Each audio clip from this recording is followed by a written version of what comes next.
It's always better. Make a decision. Okay, we're on. Okay, so I got Skip Mullen has his blog or his website, and somebody had recommended to me that I go over there and see some of the posts that he has, because there's a lot of people on there that are intelligent and provide good dialogue in the comment section.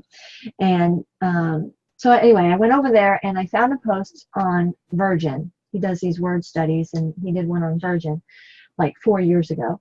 And I found it, and I thought this would be an appropriate post for me to comment on, so I commented on it.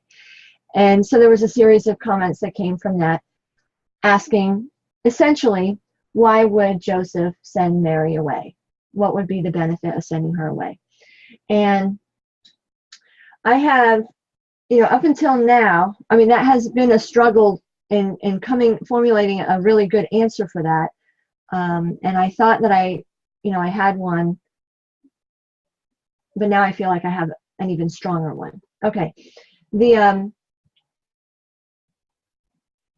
going to just jump right to the main thing instead of laying all the groundwork. But in Matthew 1, verses 1 through 17, the author lays out a genealogy. And anybody who's paying attention to that genealogy and is informed about the history of the kings of Judah would recognize that there are missing generations between David the king and Jeconiah and his brethren at the carrying away of Babylon. The author says there's 14 generations, but if you go back to, I think it's First Chronicles, it lays out a list of, oh, look at that. I printed this out to help me, and I'll have to look on my screen. But it lays out the genealogy of the kings in the line of Judah, or in the line of David. And the 3 kings that are missing includes a king named Joash. And I'm trying to remember where that reference is. It's in 1 Kings. Let me find it on my website here. I just had it. Oh, you're good. Are you turned to it? I found it. It's right here. All right. First Chronicles 3:10 through 14 gives a list of. I'm going to share this just so that we can all see it.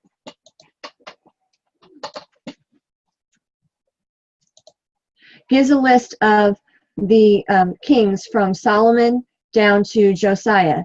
And right in the middle here, from Joram down to Jotham, there's a bunch that are missing. There's 3 that are missing. There's an Ahaziah right here, and then there's an Azariah here, and 2 other ones in the middle here, Joash and Amaziah. Joash, when you go to 1 Kings, scroll down to, this is where the big discrepancy begins between Joram and Jotham. Queen Athaliah's reign. I don't know if anybody's familiar with this. I was not until I started trying to figure out, well, what's up with these missing generations. And in looking at, it's in 2 Kings 11, verses 13 to 21. I'm just going to read the opening paragraph, the opening paragraph on here. It says, "Now, when Athaliah, the mother of Ahaziah, saw that her son was dead, she arose and destroyed all the royal family," talking about the house of David, all the royal family. "But Jehosheba, the daughter of King Joram, sister of Ahaziah, took Joash, the son of Ahaziah," so this is a grandson, okay, "took him and stole him away from among the king's sons who were being put to death. And she put him and his nurse in a bedroom. Thus they hid from Athaliah so that he was not put to death. And he remained with her 6 years, hidden in the house of Yahweh," house of the Lord, "while Athaliah reigned over the land. But in the 7th year, Jehoiada sent and brought the captains of the Karaites and of the guards and had them come to him in the house of Yahweh. And he made a covenant with them and put them under oath in the house of Yahweh. And he showed them the king's son.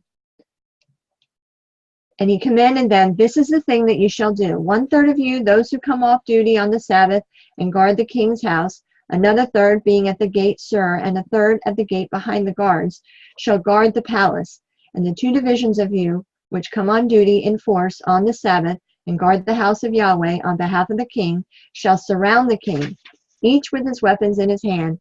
And whoever approaches the ranks is to be put to death. Be with the king when he goes out and when he comes in. Right, there's a whole story here. I don't know if you want me to keep reading it. The captains did according to all that Jehoiada the priest commanded, and they each brought his men who were to go off duty on the Sabbath with those who were to come on duty on the Sabbath, and came to Jehoiada the priest. And the priest gave to the captains the spears and shields that had been King David's, which were in the house of Yahweh. And the guards stood, every man with his weapons in his hand, from the south side of the house to the north side of the house, around the altar and the house on behalf of the king. Then he brought out the king's son and put the crown on him and gave him the testimony. And they proclaimed him king and anointed him. And they clapped their hands and said, long live the king. When Athaliah heard the noise of the guard and of the people, she went into the house of Yahweh to the people. And when she looked, there was the king standing by the pillar, according to the custom, and the captains and the trumpeters beside the king, and all the people of the land rejoicing and blowing trumpets. And Athaliah tore her clothes and cried, treason, treason. Then Jehoiada the priest commanded the captains who were set over the army, bring her out between the ranks, and put to death with the sword anyone who follows her. For the priest said, let her not be put to death in the house of Yahweh. So they laid hands on her, and she went through the horses' entrance to the king's house, and there she was put to death. And Jehoiada made a covenant between Yahweh and the king and people, that they should be Yahweh's people, and also between the king and the people. Then all the people of the land went to the house of Baal and tore it down. His altars and his images they broke in pieces, and they killed Matan, the priest of Baal, before the altars. And the priest posted watchmen over the house of Yahweh. And he took the captains, the Karaites, the guards, and all the people of the land, and they brought the king down from the house of Yahweh, marching through the gate of the guards to the king's house. And he took his seat on the throne of the kings. So all the people of the land rejoiced, and the city was quiet after Athaliah had been put to death with the sword at the king's house. Joash, it's another variant spelling, was 7 years old when he began to reign. So, I say all this because I believe that Joseph was afraid when going back into Matthew 1:18, it says, for the birth of Yeshua the Messiah, or for the birth of Jesus Christ, was thus. For his mother Mary, having been espoused to Joseph before they came together, or before their coming together, she was found with child of Holy Spirit. And Joseph, her husband, being righteous and unwilling to make a show or an example of her, minded to dismiss her or put her away privately. But while he thought on these things, a messenger appeared to him in a dream, saying, Joseph, thou son of David, fear not to take to thee Mary thy wife, for that which is begotten in her is of Holy Spirit. And she shall bring forth a son, and you are to call his name Yeshua, for he shall save his people from their sins. Then the author says, this is to fill up that which was prophesied, or that which was spoken by the prophet Isaiah. A child, behold, a virgin shall conceive and bring forth a son, and shall call his name Emmanuel, which means God with us. Okay, all of this is tying together. The author is tying together, starting in Matthew 1:1, the birth of Yeshua, the Messiah, the son of David, the son of Abraham, and then lays out this physical genealogy, focusing our attention on 3 distinct legs. And he goes from Abraham to David, identifying him as the king, and then from David the king down to the Babylonian removal, which everybody knows in this day would have marked the end of the Davidic dynasty, because that's when they were carried off into Babylon. Then he makes the third leg is from the Babylonian removal to the birth of Jesus the Christ, and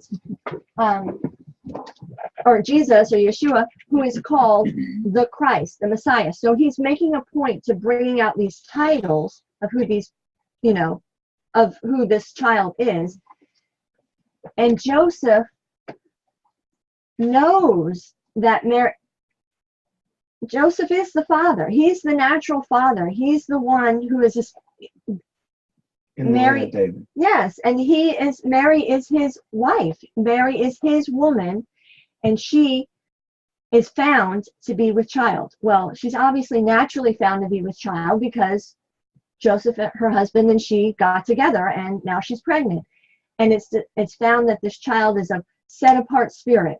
This child is designated to be the Messiah. And we know this when we read Luke, because Luke 1 tells us that Mary received a visit prior to ever conceiving, that she was going to conceive a child who would sit on his father David, his throne. And then also, after John the Baptist was born, Zacharias, who was a priest in that day, prophesied that a horn of salvation is being raised up in the house of David.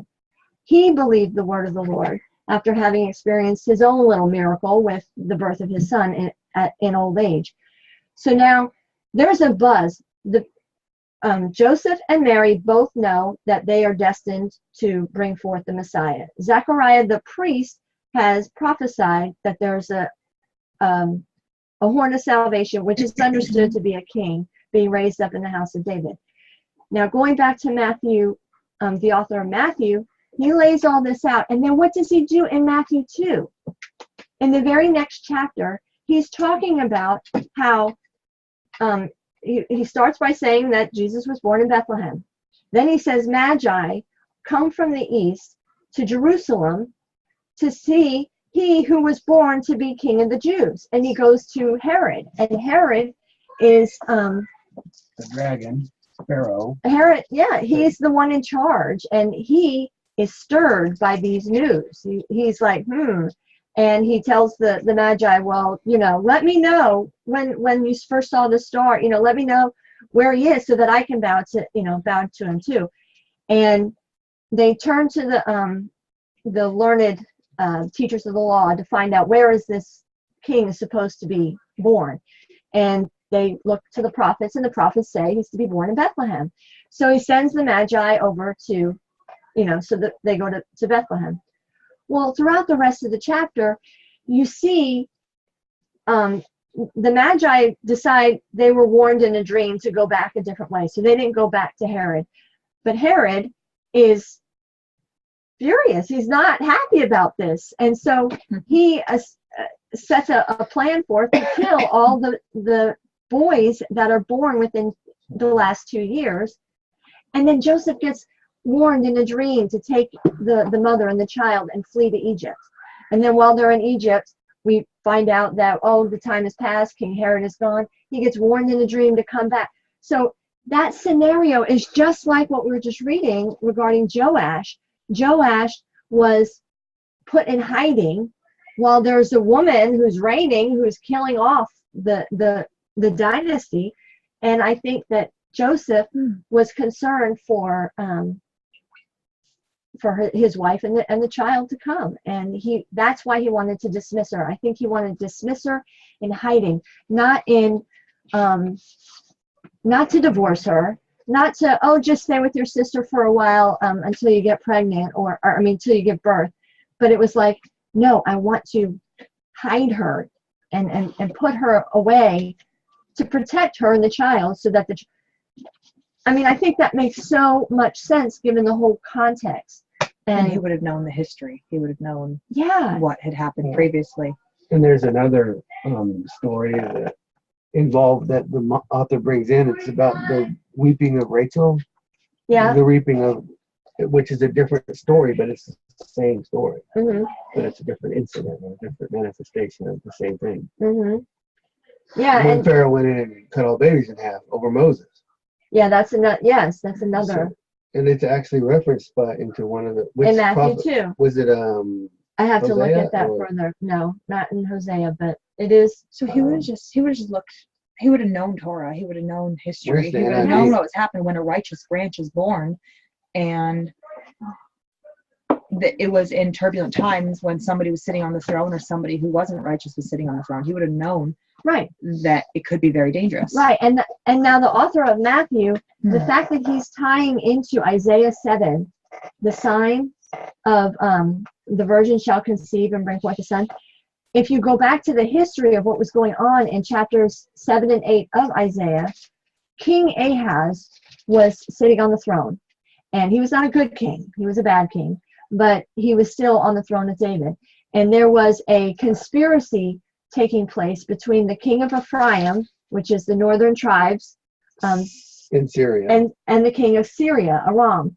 And they were plotting to overthrow Jerusalem and overthrow the throne and set up their own king on the throne. And that's right in there in the text in Isaiah 7.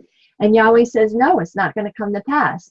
In fact, in so many your years. Son, when your son is this old, Right. Isaiah's son is this old, then you will see this happen. Right. He says, I'm going to bring on the king of Assyria.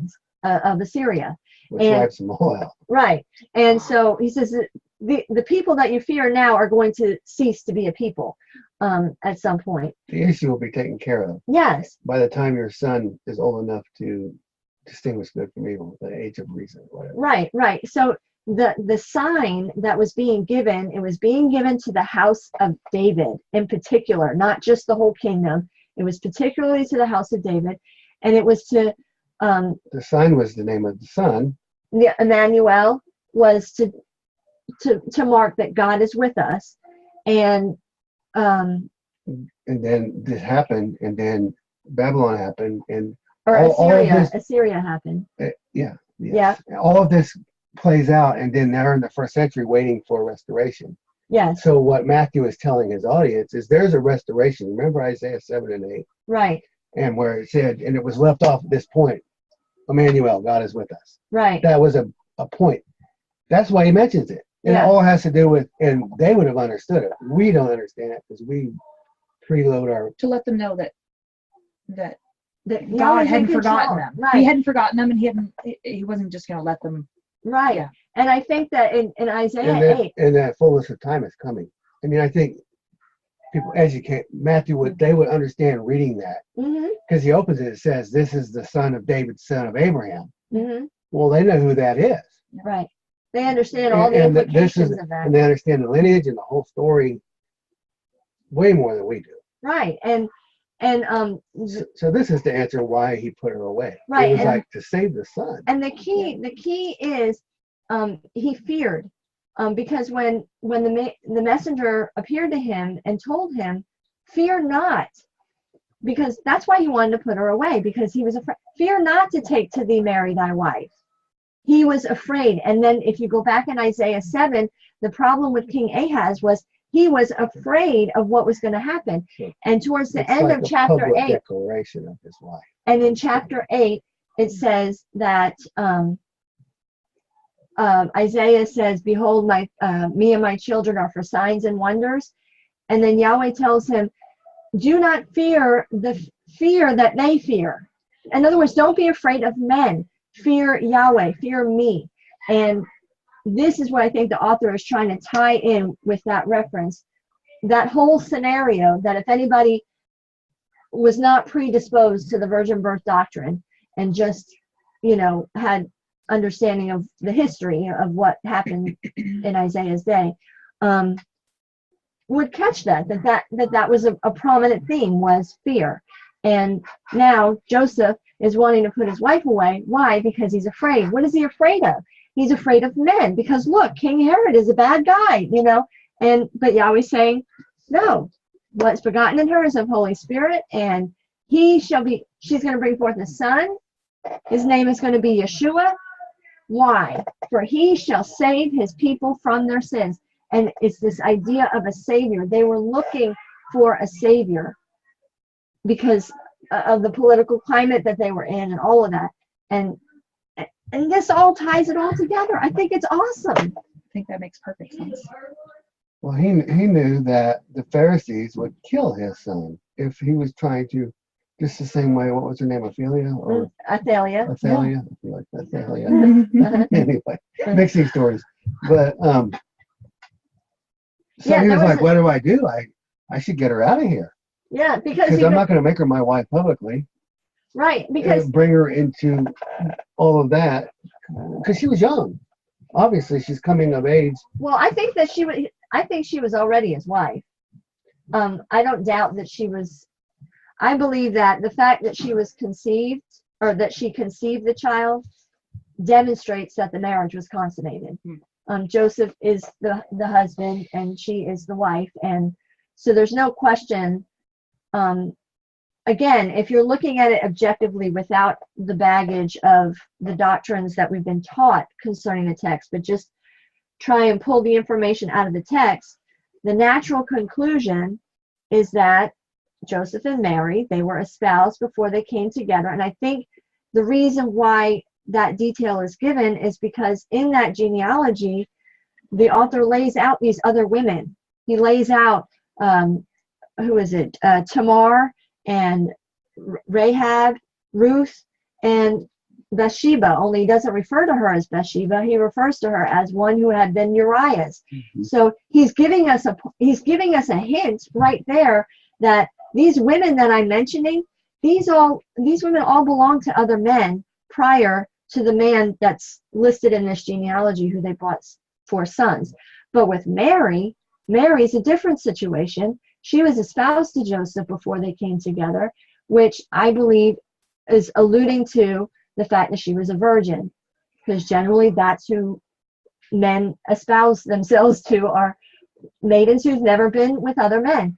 And it's corroborated in Luke 1's account, because Luke 1 comes right out and tells you that she was a virgin espoused to Joseph. Well, Joseph probably already had another wife, Yeah. James's mother. Yeah. So he would have continued with his public life where he was at and sent his younger wife away. Yeah. That's what's going on. Yeah. But then he said, no, now you take, I don't know if he took his other wife or not, but he took Miriam to Egypt. Well, first to Bethlehem. Yes. Yeah, and that's a good point, because in Luke 2, it talks about there being an enrollment decreed in the land at that time. And so people were traveling to their hometowns. And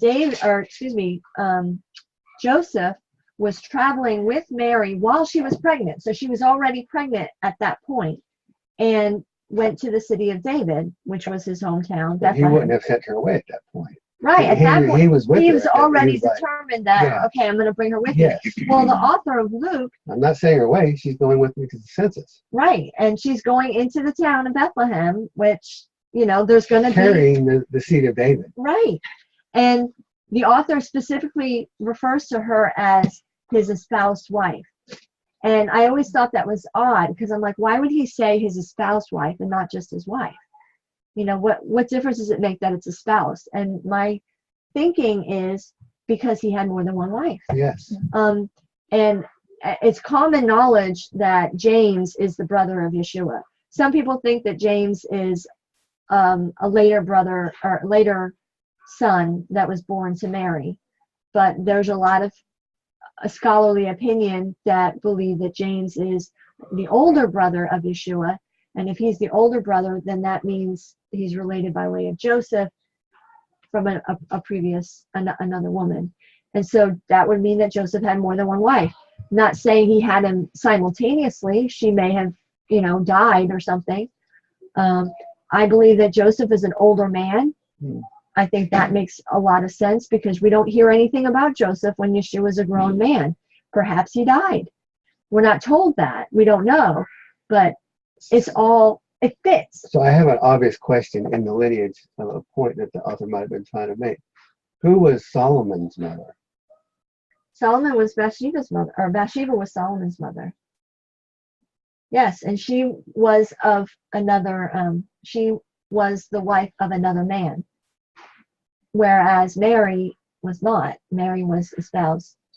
So I mean, I see a lot of undertones on a spiritual level of, you know, a virgin versus an adulteress. You know, you see that all throughout the Old Testament. The woman, the adulterous woman, and then, you know, just I see a lot of imagery And I there. think there's also offspring things going on too. Like one son was not given the line, but another one son was. Oh, like So James. So like James didn't get the Oh. line. Oh, That's- yeah. Yeshua Yeah. got the line. Hadn't So thought of that. That's I think Younger brother again. Younger. Oh, yeah.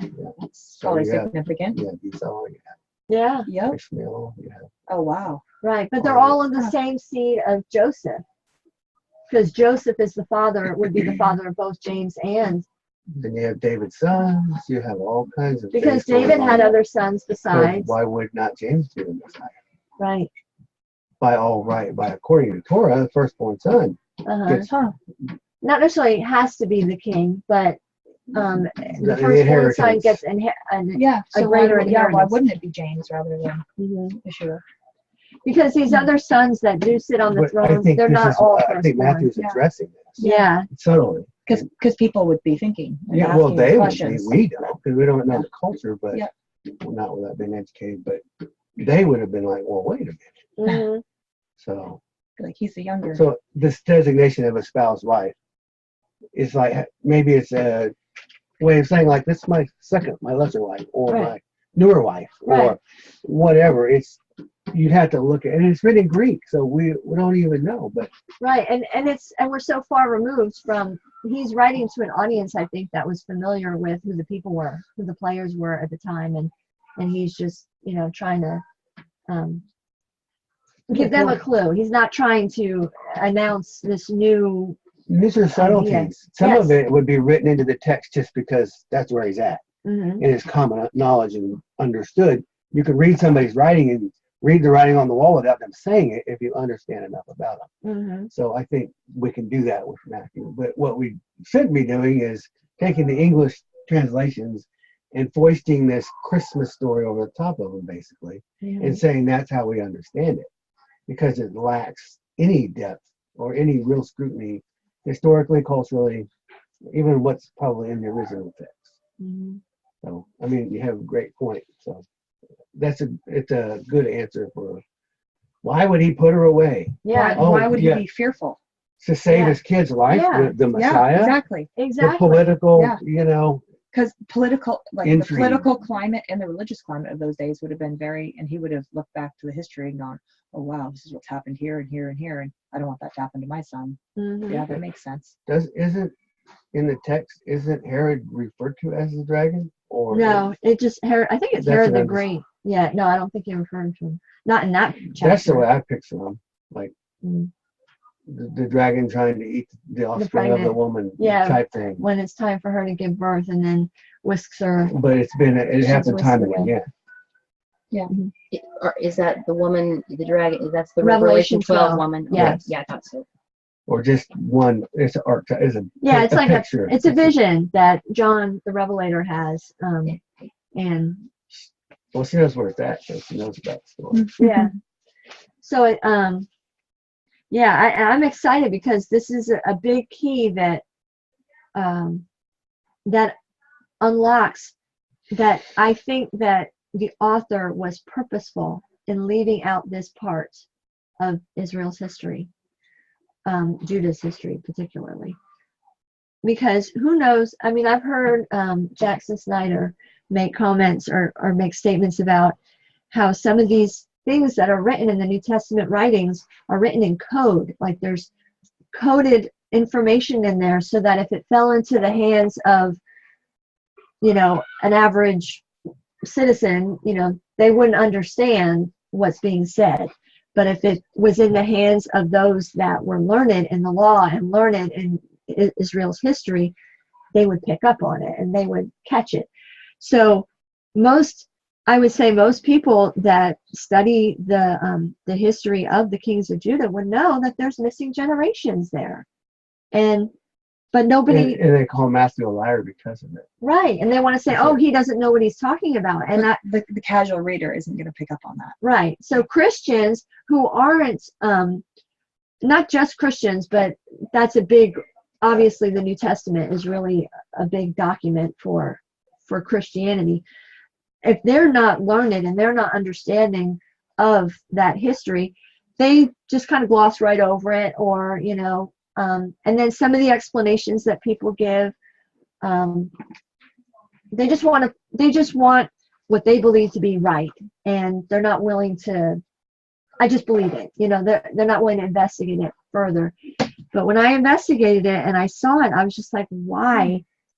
Why would he leave these three people out? Because this is not obscure. It's clearly written in Torah that there's generations there. And I think he left it out on purpose to. Why would you count like 2 or 3 generations in one set of sons? Right, exactly. Especially when and at first I thought, well, he's doing that because he wants it to work out to 14 generations, because he wants to make a point about Abraham to David, David to the Babylonians. If you take out a few and put a few back in, it still works. Right, because they're still sons. It's not like he's lying. I mean, these are sons. Your grandfather's son, only you're his grandson. That's the same thing with Jeconiah. See, that's another thing. And this may be a clue. Josiah, it talks about there being 14 generations from David, starting with Solomon, is where you would start the count, down to the Babylonian removal. But if you count, the 13th generation would be Josiah, and the 14th generation would be Jeconiah and his brethren. It specifically says Jeconiah and his brethren. Well, Jeconiah, the one who sat on the throne, is another name for Jehoiakim. It was actually his grandson.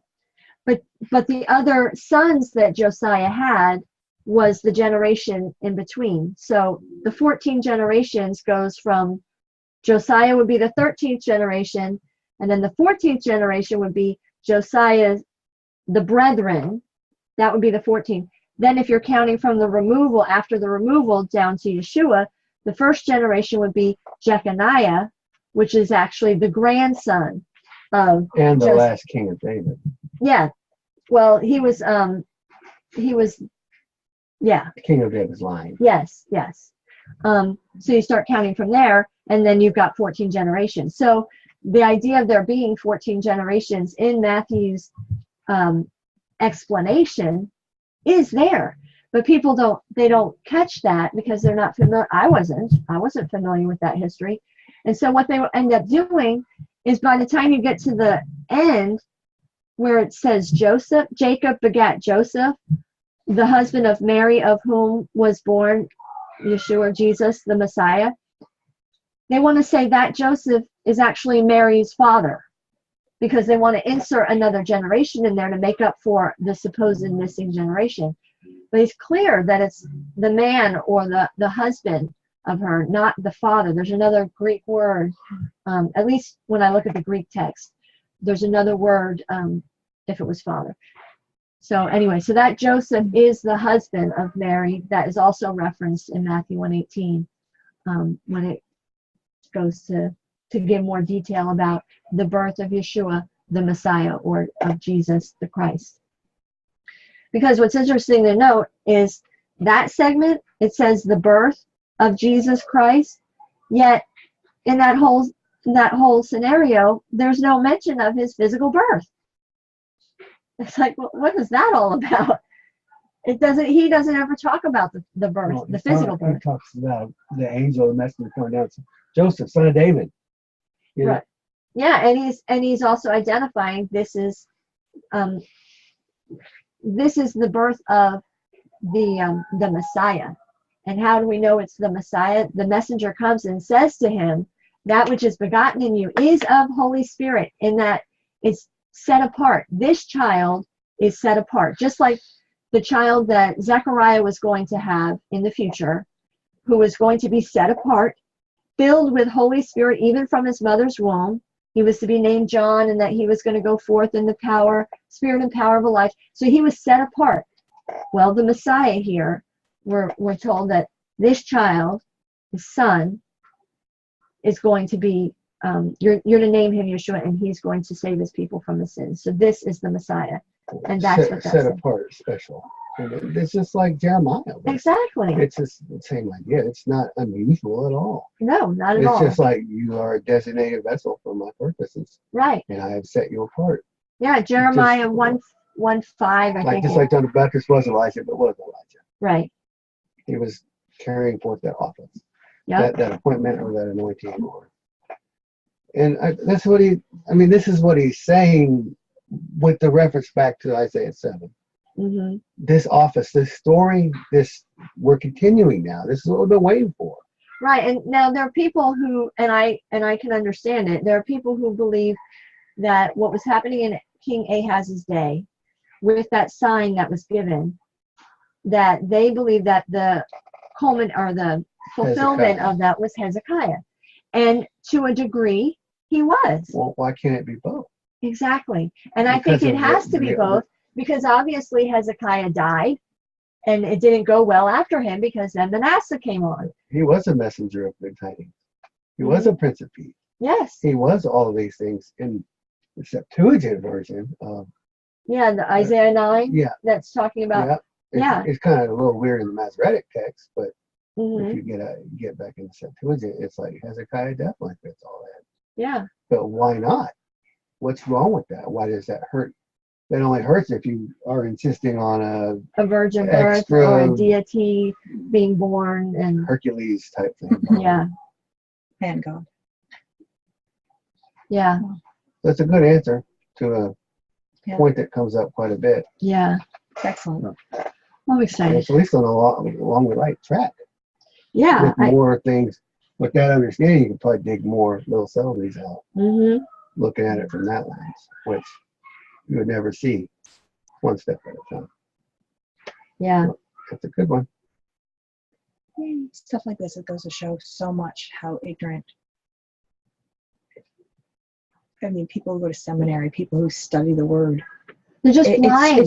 It's well, because they don't study scripture, they study commentary. They study commentary, Dogma. and the Old Testament is not given much attention. Right. It's used for stories. It's hard to bridge the gap. Yeah. You can say this, and they don't. And you can say this, but how do you make it work? Yep. This is making things work. Yeah. So it needs to be. Yeah. At least investigated if people don't want to accept it. And I like how the author, and this is unfortunate, I don't like that word, but it's the author continually uses that phrase, this is to fill up. It's translated in our English translations, this is that it might be fulfilled. But it's playroom. But the word is playroom, and it means to fill up or to make full. We see it used in Matthew. Bring it to the fuller. Talking about a net being filled. I mean, it's the same word. The same word is used there to talk about a net being filled with fish. It's the same word used about Yeshua when he was a boy and he grew in wisdom. He was filled in wisdom, is what it says.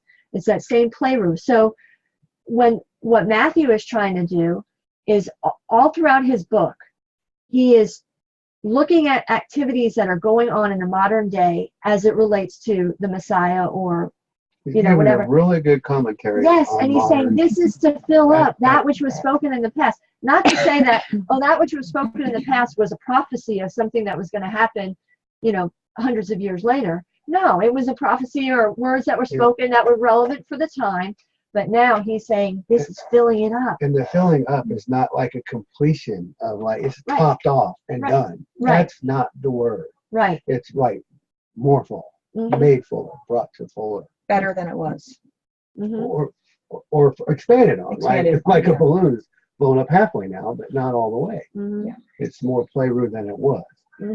So that's important because everybody wants to say it was all over in the first century. Right. No, it's not over. Right. It's that spirit that he sent in Acts is still working on people now. And it's still about the sons of David and the sons of Abraham. It's just not the way people are thinking what it's going to look like. Just the way that you messed up and called Joseph David. Well, it really is. Joseph is David. Just like Elijah was John the Baptist, Mhm. but wasn't. Right. I mean, Yeshua himself said that. Mhm. So the Son, we're looking for the Son now. We're looking for the return of Jesus. Mhm. What if it looks different than what everybody's saying? What if the return of that is the spirit of that Mhm. being poured on flesh, like it talks about, and people are beginning to do the things that he said they would do? Mhm. He said, "You're going to do what I do and more." Mhm. We're not born of a virgin, so why does that requirement have to be in there? Why not? Mhm. We just play rude by the set apart spirit and begin to manifest that. It's the story continuing. Mhm. And the dragon still wants to destroy the son, the baby. The world is against those that are being made into the sons of God, so to speak. Who would want to do that? Everyone. Everyone wants The world. to kill children? The sons of God are the enemies of the world. The ones that are like, how the Messiah was. They wanted to kill him and crucify him. He was without blame. He didn't do anything He wrong. walked in as king one day, and 3 days later, whatever, they're nailing him to a cross and scourging him with glass. Yeah. For what purpose? Because he interfered with their system. So anymore, the sons of God will interfere with the system, and they're going to hate him. So the sons of God are the ones that are being made holy. Mhm. The ones that are really walking in that spirit, walking with that manifestation, walking with being made into the sons of God. It's Cain and Abel. Mhm. That's why. Yeah. Cain has always hated Abel Mhm. and always will. Well, So if we're like Abel, Cain's going to come after us. right, that spirit, that I mean, over and over and over, a dozen or 100 different Envy? examples of that. Jealousy. hatred Because for I want to favor. bring my offerings and my sacrifice, my religion to the Father. My religion is that which is acceptable. And the Father says, "No, Cain, go do rightly, and you will not sin." Mhm. But instead of that, he's going to kill the righteous brother that's doing it right. Because I want to do my way. and be accepted. I want my thing to be acceptable. And Yeah. if you're familiar with religious people, that spirit is not hard to discern. Time and time again. So everybody, if you become that, everybody want to drag you down. They might not want to Become kill you. what? They might not want to stab you, but they sure won't mind taking a few chunks out of you. I noticed. Very good. Thanks for sharing, Carrie. That was great. Sure. We Thank done? you. Yeah, I think this is. Is that enough? Did I go Yeah. on a tangent? Sorry. No, Sorry. that's good. That's good. Yeah. So food to. Well, stuff I've been contemplating what stuff to think about. actually the return of Messiah might be looking like. Mhm. And we're all looking for this Hercules figure still Mhm. coming in the sky. And But it's never like, mind all that. What's your idea? Your Well, let's- perfect idea of the. No, that's fine. That's fine. Let's cut this off, and we can pick it up on a separate recording. And okay, well, this is along the lines, it Yeah, goes right along with what you're talking about. okay, just Well, it will look like holiness. It'll look